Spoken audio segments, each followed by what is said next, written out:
welcome to the Market Review as we continue our Coronanomics conversation. We'll be looking today at COVID-19, the global markets, and implications also for Nigeria. With me to discuss and take this conversation to the next level is Mr. Gbite Oduneye, founder and CEO of AOA Investment Group.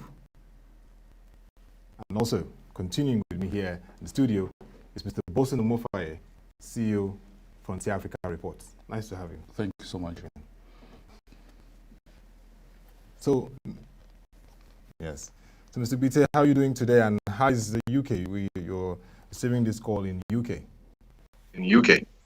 I'm very, very well, thank you. I mean, it's lovely sunny weather. I wish I could show you, but I've got the blinds shut. And we're doing okay. We're hanging in there. Still under lockdown as you are in Lagos, but we're hanging in there, keeping our spirits high and working as best we possibly can. Yes, the lockdown is not just limited to UK. Also in Nigeria, the president yesterday announced the extension of lockdown to key cities like Lagos, ST, Abuja, Ogun State. So yes, leaders are taking those measures effectively to mitigate the risk of COVID-19. So let's begin, Mr. Gbite. Give us an overview of the global markets at this point, the experience of the global markets, considering the developments around COVID-19 pandemic. Okay, thank you very much, Otto. Okay, so let me put things into perspective. To think of it, sometime in February, we're talking about 6-7 weeks ago, we had most of all stock indices and all-time highs. We're talking about the Dow 30, the S&P 500, many American markets at all-time highs. We had a great feeling, that the American economy was going to roar and save the rest of the global economy from falling into a recession. We had already started to see signs of a slowdown in Europe, but America looks pretty solid and pretty strong. If you remember, the American president had passed tax cuts. He had done a number of things to boost the economy. At the time, we were talking about trade wars between the United States and China. Trade wars was the thing that we were all very much scared about, that would push the globe into a recession. And then, obviously, the reports had started coming out in December in Wuhan. Yes, it had started, information had started going across the globe. But to think about it, in 5 weeks, we went from 29,500 all-time high on the Dow Jones in 5 weeks to a 30% drop.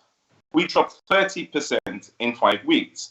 The fastest and the most aggressive financial drop ever. We're talking about more aggressive than when Lehman Brothers collapsed, and more aggressive when the two planes hit the Twin Towers.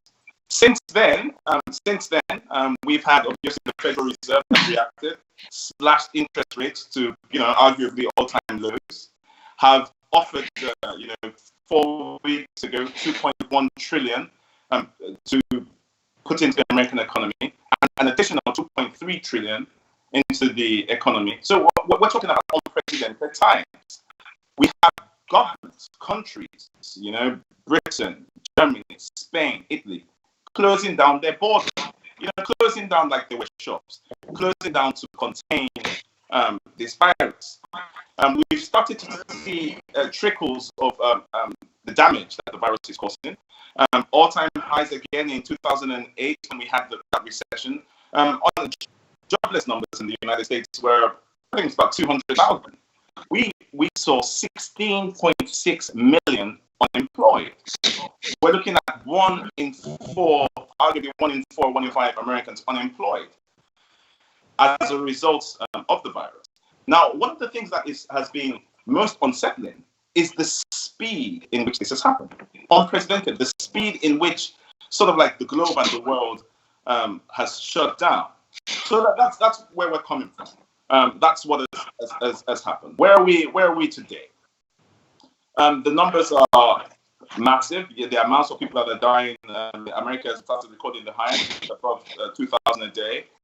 Across Europe, although we are beginning to see some very good news. Spain has said they're opening up their economy soon. Germany have mentioned the same. And America are pushing to open up, on the 1st of May, we're seeing. But again, we don't know, because it's a biological, it's a virus. It's not similar to what we experienced in 2008.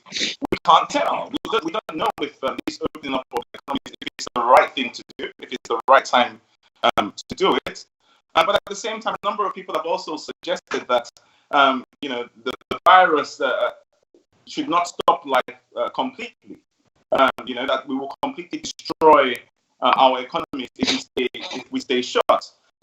So we are in a place where we've not been before. We've not been in my lifetime or your lifetime.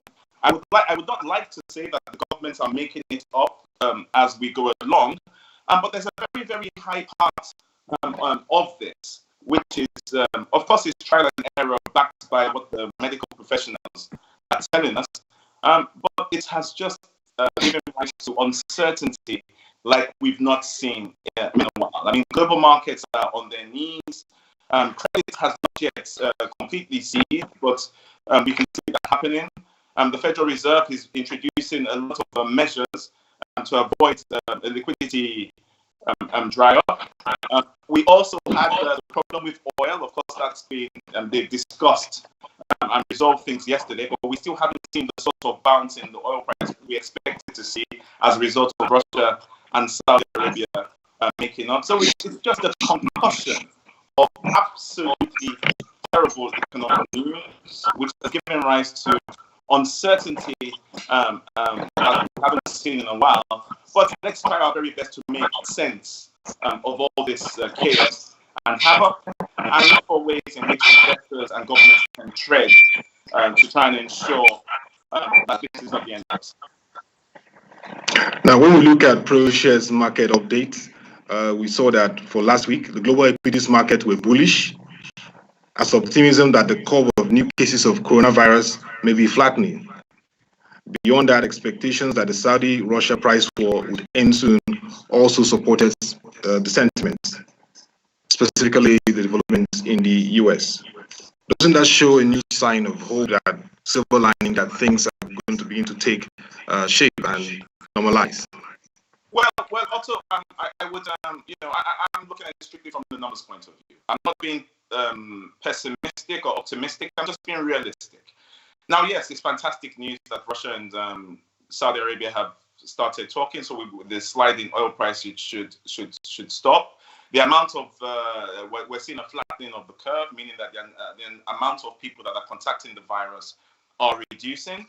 The amount of deaths that we're seeing, in most cases, what the scientists have told us is that it's peaking and it would, then begin to fall. Now, this is fantastic news. But, as in the analogy I gave you earlier on when we were off air, we're in a situation where the house is on fire. So we're turning down, we're turning off the fire, and the sort of news that's coming out is that, okay, the house is no longer on fire. Most of the fires in different places, we've quenched them. When the fire is done, we're still going to have to build the house and live in the house and deal with the circumstances with this house. What I mean by that, Otto, is this, is that in a situation where we have had about 5 or 6 weeks of absolutely atrocious news, where countries are shutting down, where people are losing lives, where we're losing jobs at rates that we have never seen before, any sort of positive news would look fantastic. So the fact that, like I said, Russia and Saudi Arabia have spoken at is amazing. The fact that the amount of deaths are reducing and we're seeing the flattening of the curve, again, that is fantastic. But it does not still take away the havoc to supply chains, investor appetite, in terms of consumers, how consumers now see this new world, how countries and companies now see this new world. What damage has this done to globalization? What damage has this done with the way we spend and plan? So yes, it's fantastic news, and it's more of this news will be amazing. But for us financial analysts and for us that work in financial services, I suppose it's our job to tell our clients or explain to our clients what the world or what we think the world will look like going forward. It's not going to be easy. We are going to go into a global recession as a result of what has occurred. So it's fantastic the fact that we're hoping we're coming coming to the end of this. Again, it's uncertain. We don't know if another outbreak will arise. We hope not. But yes, it's fantastic news. What is the take away from that couple of things called supply chains and to the financial market? Yeah, I just want to try and find out if we take the conversation of the market space within the COVID-19 pandemic into frontier African markets. This morning we saw the South African Reserve Bank, that's the Central Bank of South Africa, cut interest rate further, did another emergency monetary policy committee meeting, 100 basis points cut in headline policy rate now to 4.25%. That, I'm sure you have your comment on that. Then you look at how the markets are opening. The East African markets led by the Nairobi Securities Exchange opened on a positive note this morning with the some of the big names like the East African breweries and a few banks posting some decent gains to start the new trading week after the Easter holiday. Looking at the fact that Nigerian stock exchange also finished 1.37% last week, so we're likely going to see perhaps a soft green open for the week this Tuesday on the Nigerian board. So, is this what you think? Is this a rub-off, or is this a rub-off, positive rub-off of the what you call the gentle comeback of the market space, financial markets, as we begin to see a bit of moderation, even though the numbers are still high in a number of countries when it comes to the pandemic. If you add that to the earnings season on Wall Street, which is starting today with Wells Fargo, Bank of America, and others reporting, what are your thoughts about frontier Africa markets within this pandemic period? Well, it's going to be a tough time.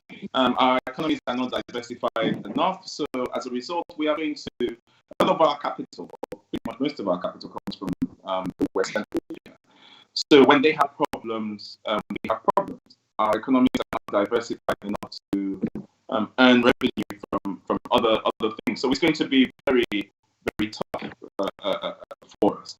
Now, it's commendable what a number of our African banks, central banks, are doing by slashing interest rates. I mean, something they do in the West.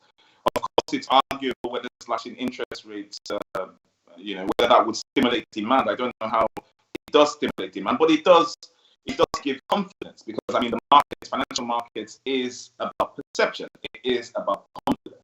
So it's showing that they're doing everything they possibly can to try and contain the situation. That they're not just sitting down and waiting, but it's a demand problem.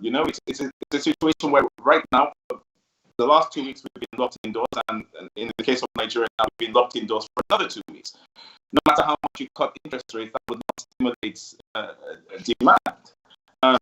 It's going to lead to high unemployment. And we've got to think, from a Nigerian and African point of view, we've got to become very creative. We've got to think beyond monetary policy. What sort of physical things can we do? Because when we're thinking, just as it is in America, when we're thinking just in terms of stock markets and financial products, we exclude, especially in the case of Nigeria, a huge, arguably 90% of the population who are not involved in financial markets. We've got to become very creative and look at things that we can do for our general populace to ensure that this difficult time, because no matter how we sugarcoat it, is going to be difficult, but we've got to try and make it as bearable as possible. And because we also run a risk that if we don't, it could lead to a lot of unrest.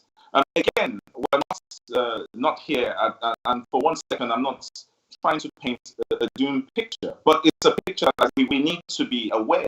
We need to be very intentional with our strategies and plans to get out of this, so we don't end up with an economy that's completely destroyed.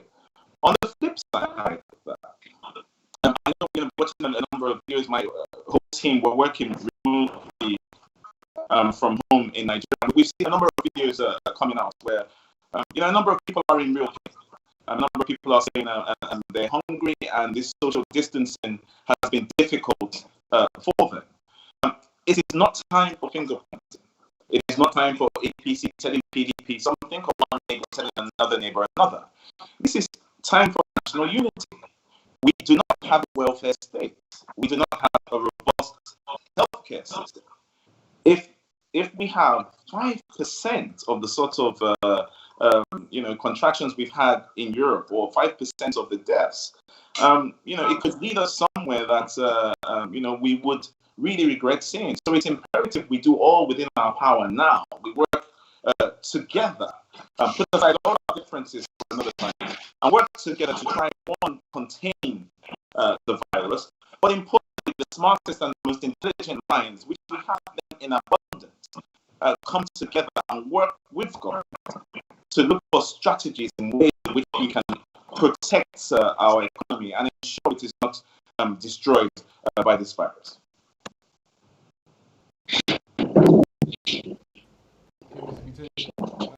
Okay, Mr. Gbite, now when we look particularly in Africa and Nigeria, what kind of policies would you like to see that will help to galvanize activities in the market? Well, no role in improving the situation at this time. So I'm going to be very. This is a joke, by the way. So a good example would be if the FIRS and the LIRS could be doing what they were doing prior in the reverse, rather than hounding and chasing support. What we're looking for here, really. Our economy is made up of small to medium-sized enterprises, right? That is the majority of our economy. We're looking for support. We're looking for tax breaks. We're looking for support from banks, which is backed by the federal government. We're looking at ways in which the federal government and the central bank can actually come down to the micro, not just distribute this wealth and capital on the very, very high level to high corporations. We've got to look for strategies in which we can get capital to the grassroots, right? So the grassroots is one aspect. The man and woman are going to experience the pain and the unemployment, right? But for business, and from a business point of view, we really need the central banks and our strategic thinking with business, because if we see a further destruction of small and medium enterprises, we see a higher rate of unemployment, a more difficult point to come back from. It's much harder to put on an engine that has been turned off completely. Right now, we're moving along very, very slowly. So strategies whereby federal government should be talking to chambers of commerce. They should be talking to economic summit groups in how we can work with small business to provide lifelines to enable them carry on business. Because even though you somehow can stay open in business, you can somehow afford to pay your staff, if you reduce salaries or not. If you're able to keep the boat or the ship moving, it does not mean that in 2 or 3 months that business will return to normal, because we see there might be a change in consumer behavior. This we know, we don't know. We're not particularly sure. Will people go right back into the way they were before the crisis? So there's a lot of things that business people need to think about. This is the time to put aside a number of plans, tighten your belt, and survive. Saying that, I would like to say a number of businesses do start in a recession. A number of businesses which we have invested in, Eco Global Markets, for example, started in the last recession. It's unbelievable that we've experienced two recessions within one presidency. So there are opportunities. To grow a business. But we are in the eye of the storm as we are. It is going to cause a lot of havoc and a lot of damage to our economy. We should not put our heads in the sand like an ostrich. We should be aware of what is coming so we can plan appropriately. It is going to be difficult, but it's not something that we are not able to overcome. Well, I think Gbite touched a number of the issues here, some of these we will not undermine the specter of the COVID-19 and what it means for people, those who are in healthcare and all of that, and what that means for global economy, for Africa, and in particular for Nigeria, which is a domicile country here. But again, if you look at how things are going, we need to be prepared. Things are happening. South Africa is looking at about 8 to 10% decline in GDP for this year. They just done the second policy rate cut for the within a month period. That's some bit of easing on their own side and trying to accommodate whatever is going to happen moving forward. Our reactions from monetary policy authorities, we expect to also see more. Nigeria's inflation for the month of March will be out tomorrow, the 15th, Wednesday. Everyone on the street expects these numbers to go up because of the pandemic and the planting season and all that. So some analyst reports are also out already, like United Capital. They're also looking at increasing inflation numbers. All of this will take on board during the week. Some of the measures already put in place by the central bank just as the pandemic was breaking up before the lockdown. And I'm sure the authorities will continue to revisit them. For example,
contemporaries within Africa is another story that for another day, but at least knowing that we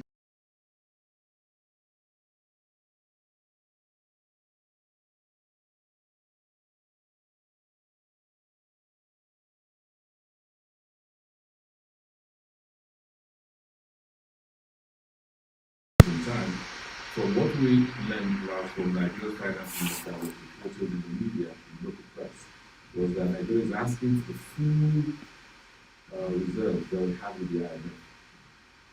Now, the IMF came and said, look, you don't get 100% of what you reserve. What you get is XY% in the first instance,